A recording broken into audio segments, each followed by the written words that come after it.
Hello guys, welcome to technical flight. AC में से फरफराहट की आवाज़ आना। कभी कभी आपको ऐसा लगता है कि फर फर करके एसी की जो हवा है वो इस तरीके का साउंड दे रही है, हवा प्रॉपरली आ नहीं रही है, रुक रुक के आ रही है। और इससे जो इम्पैक्ट होता है वो आपकी एसी की कूलिंग पे भी होता है। जहाँ पे आप एसी एक 24 डिग्रीज़ पे चला रहे थे, अब वहाँ पे आपको 18-16 पे चलाना पड़ता है और उसके बावजूद भी आपको कूलिंग नहीं मिल रही है। तो ये एसी में से जो ब्लोअर होता है, इसमें जो फरफराहट की आवाज़ आती है और परफॉर्मेंस भी डाउन हो जाती है। ऐसा क्यों होता है?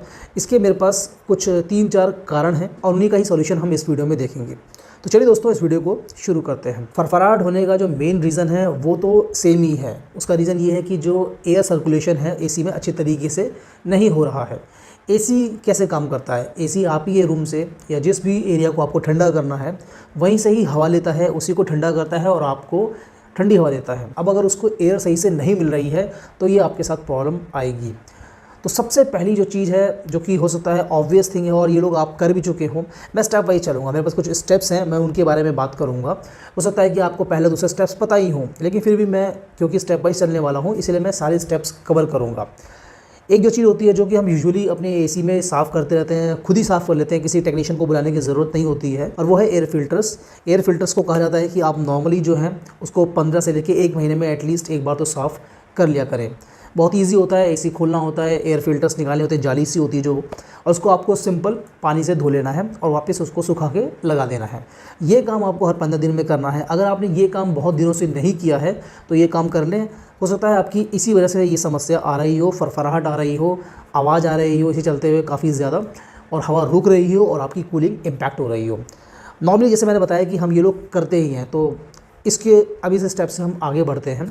दूसरा स्टेप है, अगर आपका ये सब कुछ क्लीन है तो फिर आपको देखना है कि ब्लोअर में कहीं गंदगी तो नहीं है।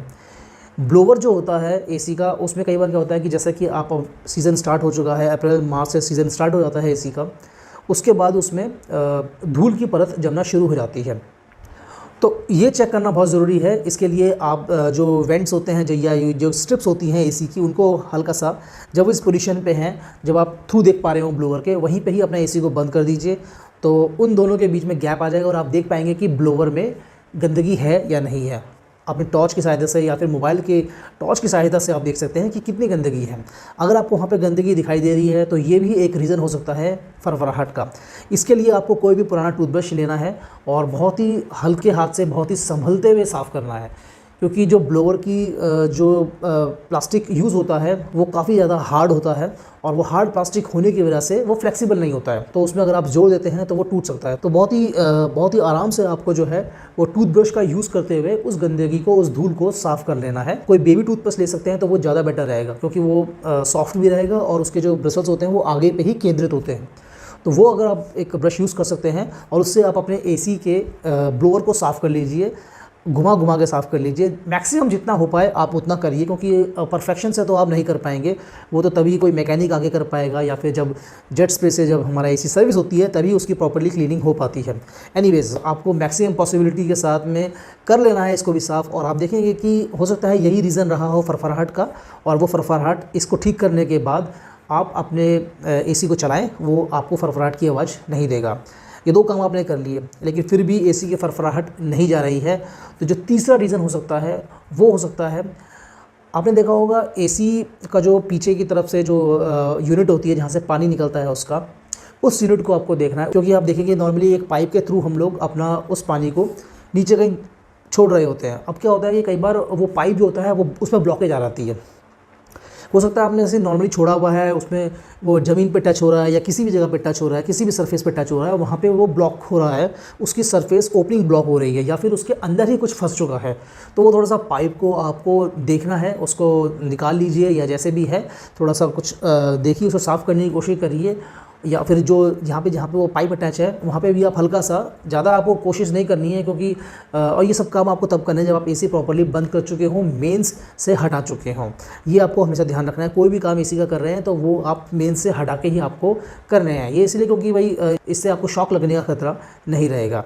तो ये आपको पाइप जो है इसको देख लेना है, कहीं से मुड़ा हुआ तो नहीं है, कहीं से ब्लॉक तो नहीं है, कुछ भी इस टाइप की चीज़ होगी, इस वजह से भी कई बार फरफराहट की आवाज़ आती है।